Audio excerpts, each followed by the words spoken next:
Good morning students, this is Rajpal in front of you. और आज हम 10th क्लास में हैं। गाइज आज का हमारा पहला टॉपिक है reflection with the help of a plane mirror. Always keep in mind guys, हमारी पहली जो वीडियो थी उसमें हमने आपको अच्छे से बता दिया था रिफ्लेक्शन की डेफिनेशन क्या होती है। आप लोगों को पता होगा, अदरवाइज दोबारा से एक बार बताया जा रहा है आप लोगों को। Change in the path of light with change in medium. Guys with बोला जा रहा है बार बार, change in the path of light with change in medium. ये वाली जो डेफिनेशन है इसमें मीडियम चेंज हो रहा है, रिफ्रैक्शन की डेफिनेशन है। और change in the path of light without change in medium, medium change नहीं होना चाहिए, that is the definition of reflection. और आज हम कर रहे हैं reflection with the help of a plane mirror. Look at here guys, ये M1 M2 ये एक प्लेन मिरर है हमारे पास। इस प्लेन मिरर को अंदर पॉलिश किया हुआ है, ऑब्वियसली ये इस साइड से साइन करेगा। इसके सामने ये ऑब्जेक्ट है हमारा AB ऑब्जेक्ट। जैसे ये भी ऑब्जेक्ट को रखेंगे, आपको पता है एक ऑब्जेक्ट की टिप से हमेशा दो रे आती हैं। पहली रे पैरेलल जाएगी, दूसरी रे इस जगह पर पोल पर आकर के स्ट्राइक करेगी और नीचे की तरफ बेंड कर जाएगी। इट मीन्स मीडियम 1 से आई है, स्ट्राइक करके मीडियम 1 में वापस चली गई। This is the reflection. But now issue is there कि अगर इमेज ऑब्टेन्ड करनी है तो क्या होगा। हम देखेंगे प्लेन मिरर के सामने हम जितना दूर खड़े होते हैं, हमारी इमेज प्लेन मिरर के अंदर उतनी ही दूर होती है।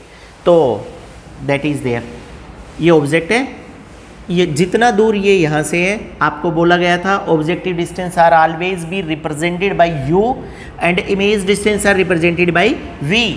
प्लेन मिरर के सामने ऑब्जेक्ट अगर इतनी दूर है तो अंदर इमेज भी इतना ही दूर बनेगी। इट मीन्स कंडीशन है u must be equal to v, u v के बराबर आएगा, जितना u है उतना v आएगा।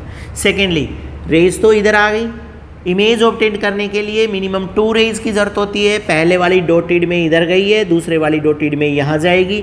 दोनों जिस जगह पर मीट कर गई वहाँ पर स्ट्रेट, दैट मीन्स इरेक्ट और वर्चुअल इमेज इम्प्रेस्ड हो गई है, देन दैट इज़ देयर। इसका मतलब क्या हुआ, जो मेन कंक्लूजन है in case of reflection with the help of a plane mirror. बच्चा ये 3 बातें आपको लिखनी जरूरी है। Height of object must be equal to height of image. Second, distance of object u must be equal to distance of image v।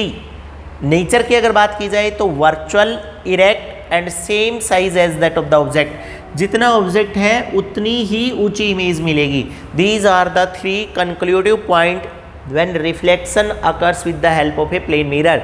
जब plane mirror से reflection होता है तो हम क्या करेंगे, जब आप लैब में आएंगे तब, या फिर कोई नेक्स्ट वीडियो आएगी उसमें हम आपको रिफ्लेक्शन प्लेन मिरर से शो करेंगे। मिरर स्ट्रिप लगा करके अगर आप लेज़र बीम यहाँ पर डालेंगे तो लेज़र बीम ऑब्वियसली इसी पाथ पर वापस आएगी। That means light get be reflected with the help of a plane mirror. दोबारा से बोला जा रहा है, कई बार दिमाग के अंदर ये बातें आती है कि आखिर लिखना क्या है। ये डायग्राम बनाना है आपको, ये इम्प्रेस करना है। उसके बाद ये तीनों के तीनों पॉइंट, हाइट ऑफ ऑब्जेक्ट एक डिफाइन दे दीजिएगा ऊपर, दोबारा से डिफाइन दे दीजिए रिफ्लेक्शन की।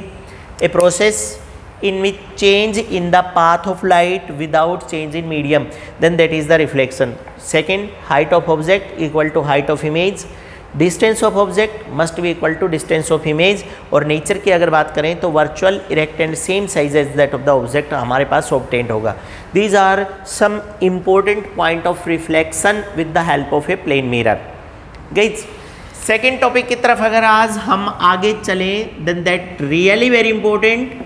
एंड सेकेंडली ये चैप्टर आगे तब तक बेस क्रिएट नहीं करेगा जब तक आपको ये कॉमन डेफिनेशंस नहीं आएंगी।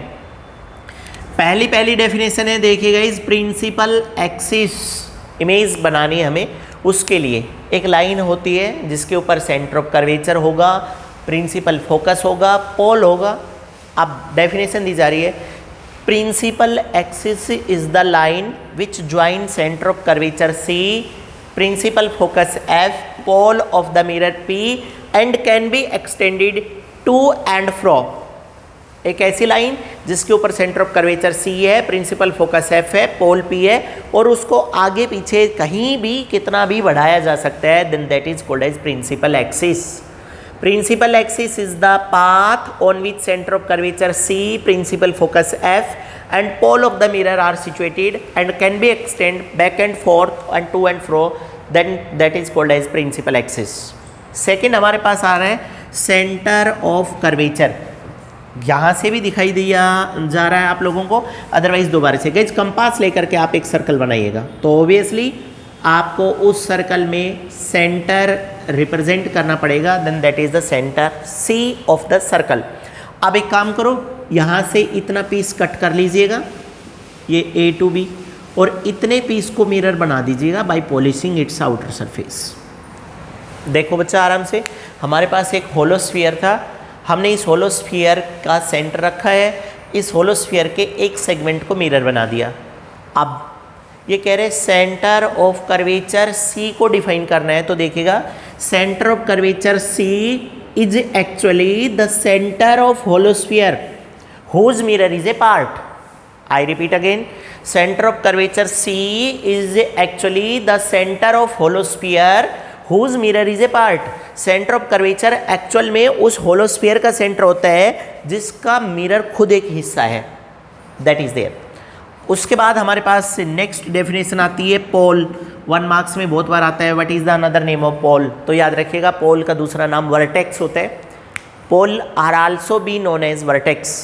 गाइज ये अगर मिरर है ए टू बी, आप इस मिरर का सेंट्रल पॉइंट निकालिएगा, that means half of the size of the mirror, then that is called as P. Pole, the half of the size of mirror is called as pole. बहुत easy है।